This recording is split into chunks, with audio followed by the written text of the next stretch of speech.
My name is Emily and I'm 26 years old. I work hard at my job. I live with my husband, John. Lately, I've been thinking about having children soon. But John thinks we should first build our own house and settle down before having kids.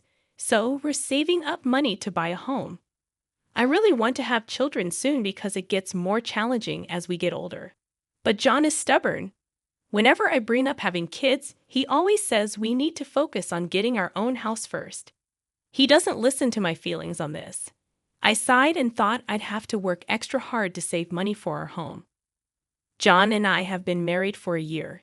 He rarely listens to my opinions, even when we were dating. He always pushes his own ideas. I used to think it was cute, but now that we're married, it's different. Respect for each other's opinions is crucial in a marriage. Another thing that bothers me is how often John visits his parents, who live just a short drive away. He goes there at least once a week, and sometimes I join him on weekends. When I asked why he goes so often, he says it's to save money on food and other expenses to help us buy our own home. But I found out he spends money on drinks with coworkers a few times a month. Cutting these expenses would really help us save more money. He keeps going to his parents' house to save money, even just for one meal. It really bothers me. He tells me to use less hot water when washing dishes and insists on turning off the lights early, even if he's not ready for bed yet. I'm surprised by how strict he is with saving money, especially when it only applies to me and not to himself. If he tried to control me the same way, I'd be upset.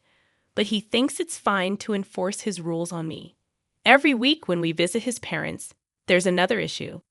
They keep asking when we'll have a baby. They say they want to see their grandchild soon.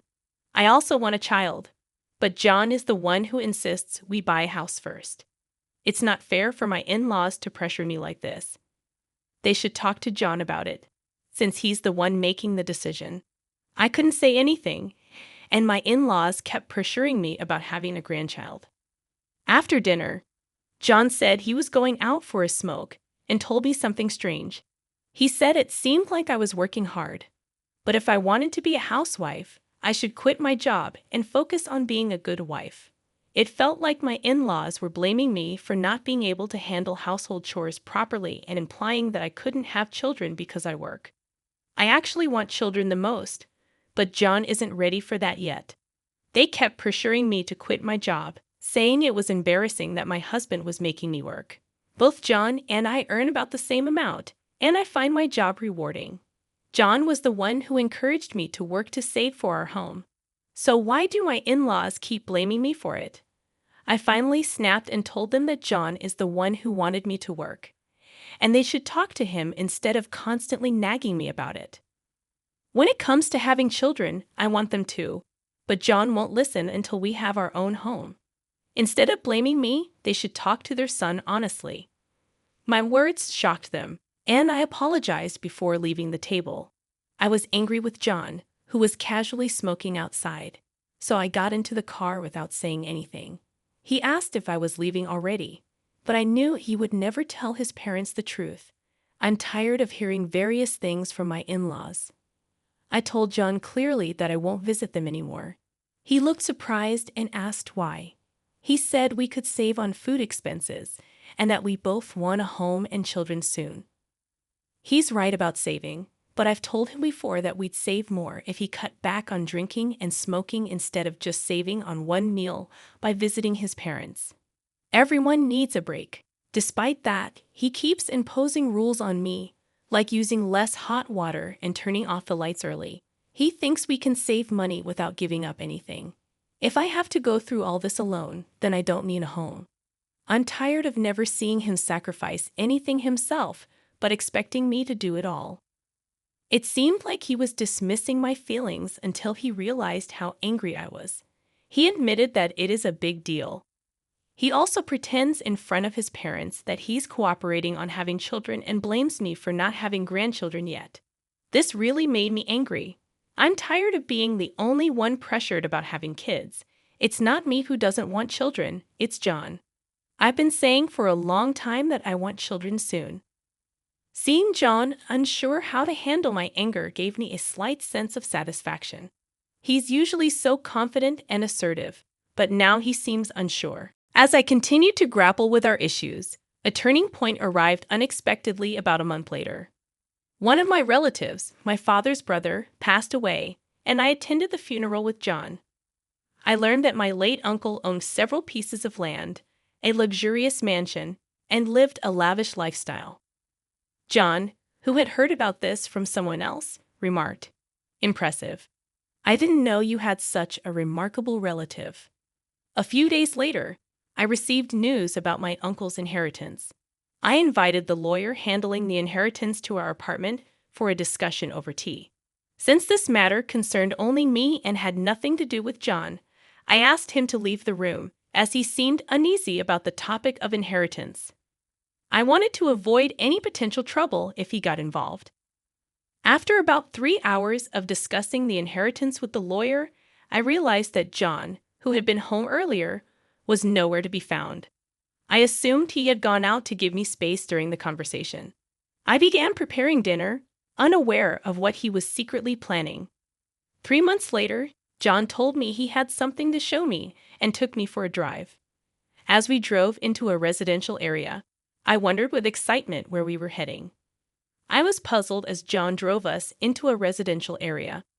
I thought we might be going somewhere fun or for shopping. Ignoring my confusion, he told me to get out of the car and parked in front of a certain house. He pressed the intercom, and my father-in-law and mother-in-law came out from inside. However, this house clearly wasn't my in-laws' home. They greeted us and mentioned that they were planning to move into this house by the end of the month. My mother-in-law started making sarcastic remarks, blaming me for not having children and pushing all the responsibility onto John. I glared at John, wondering why he had brought me here after I had said I wouldn't visit my in-laws anymore. He shrugged and said that living together would help bridge the gap between me and his mom. He insisted that this would be our new home and that I should cooperate on the children issue. I couldn't accept this arrangement, especially since I had clearly stated that I wouldn't go to my in-laws' house anymore. I questioned why he decided this without even consulting me. He explained that it was a 2-family house and that he always planned for us to live with his parents eventually. I was shocked. We didn't have enough savings to build a 2-family house. Yet this newly built house looked splendid. John revealed that my dad and he had contributed the money, so our savings were depleted. I felt betrayed and confused by this sudden decision. It sounds like things became very tense between you and John. After learning about your uncle's inheritance, John seemed to believe that you had a significant amount of money coming your way, $690,000. He suggested using this money to pay for the 2-family house. You rightly felt confused and upset that he assumed control over an inheritance that wasn't even yours yet. When you rejected their proposal, John grew frustrated and even took out a pre-filled divorce form, threatening divorce if you didn't agree to live together. In response, you took the divorce form from him and firmly accepted the idea of divorce, placing the form in your bag and leaving without looking back. You renounced the potential inheritance, surprising everyone with your decision. You headed home, filled out the divorce papers, and began preparing for the move. John later returned, unable to enter because you had locked the door. You asked him to stay at his parents' house for a few days, but he expressed surprise and refused to accept the divorce. It seems like you took decisive action in response to the pressure and manipulation you were facing. If you're feeling overwhelmed or unsure about what to do next, it might be helpful to reach out to someone you trust for support and guidance. It sounds like you and John went through a whirlwind of emotions and misunderstandings. John seemed to have misconstrued the situation about the inheritance and impulsively purchased the 2-family house without fully understanding the details.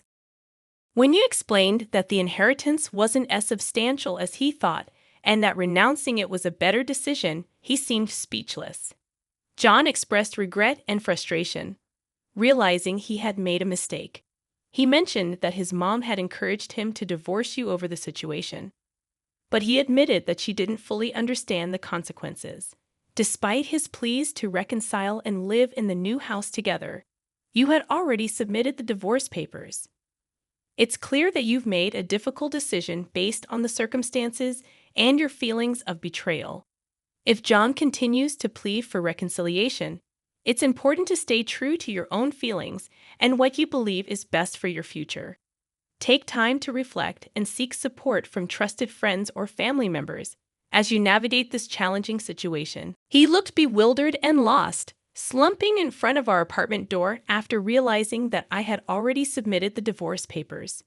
While I felt he brought this situation upon himself, I couldn't have him lingering outside forever. I briefly considered sending him away, but I knew I had no time to waste, so I continued preparing for the move. After some time, he left, and I proceeded with the move, informing my workplace about the divorce, especially since my boss had acted as our mediator. I felt obligated to apologize for the divorce and also shared the news with my coworkers during lunch. Suddenly, he burst into my department in front of everyone, claiming it was absurd that I was talking about the divorce. I wished he hadn't mentioned it in front of my colleagues. His supervisor eventually took him away.